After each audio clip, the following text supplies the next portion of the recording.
Hello everyone, আসসালামু আলাইকুম। কেমন আছেন সবাই? আশা করছি সবাই ভালো আছেন। সবার সুস্থতা কামনা করে আমি আমার আজকের নতুন ভিডিও শুরু করছি। আজকে আমি কি রেসিপি নিয়ে আসছি তা তো দেখতেই পারবেন। তার আগে বলে নিচ্ছি, যারা আমার চ্যানেলটাকে সাবস্ক্রাইব করেছেন তাদেরকে অসংখ্য ধন্যবাদ। আর যারা এখনও আমার চ্যানেলটাকে সাবস্ক্রাইব করেন নেই, প্লিজ আমার চ্যানেলটাকে সাবস্ক্রাইব করে দিবেন। ভিডিওটি ভালো লাগলে একটা লাইক দিয়ে দিবেন। আপনাদের একটা লাইক আমার ভিডিওগুলো আরও অনেকের কাছে পৌঁছে দেবে, আমি নতুন নতুন ভিডিও করার উৎসাহ পাবো।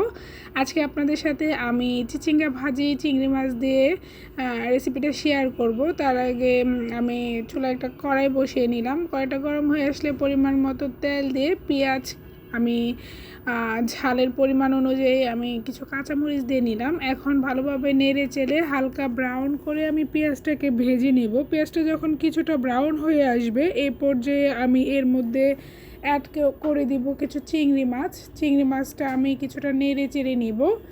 চিংড়ি মাছের যখন কালারটা কিছুটা চেঞ্জ হবে, এর মধ্যে আমি হাফ চা চামচ হলুদের গুঁড়া, হাফ চা চামচ মরিচের গুঁড়া, সামান্য পরিমাণ জিরের গুঁড়া দিয়ে মশলাটা যেন পুড়ে না যায় তার জন্য আমি অল্প পরিমাণ পানি দিয়ে দিলাম। এখন ভালোভাবে নেড়ে চেড়ে আমি মশলাটাকে কষিয়ে নিব। এর মধ্যে আমি লবণ দিতে ভুলে গিয়েছি, এখন আমি স্বাদ মতো লবণ দিয়ে দিলাম।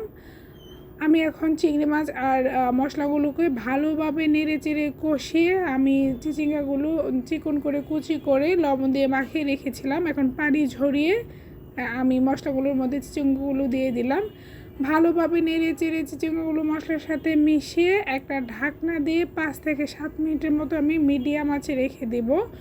যেহেতু আমি চিচিঙ্গাগুলো লবণ দিয়ে মাখিয়ে রেখেছিলাম, সেহেতু এই পর্যায়ে পানি ওঠার কোনো চান্স নেই, যার কারণে আমি ঢাকনাটা দিয়ে 5 থেকে 7 মিনিট রান্না করে নিলে অটোমেটিকই সিদ্ধ হয়ে যাবে। একদমই পানি খুব একটা উঠবে না।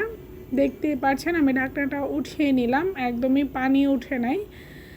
খুবই দ্রুত সিদ্ধ হয়ে যাবে চিচিঙ্গাটা। আমি এই পর্যায়ে আর ঢাকনা ব্যবহার করব না, প্রায় 70% চিচিঙ্গাটা আমার সিদ্ধ হয়ে আসছে। আমি কিছুটা ভেজে নিব।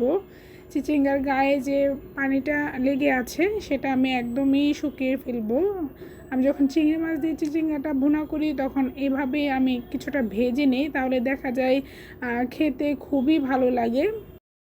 আমার চিচিঙ্গাটা রান্না একদমই কমপ্লিট, দেখতেই পাচ্ছেন খুবই দ্রুত রান্নাটা কমপ্লিট হয়ে যায়। ভিডিওটা এতক্ষণ দেখার জন্য সবাইকে অসংখ্য ধন্যবাদ। আসসালামু আলাইকুম।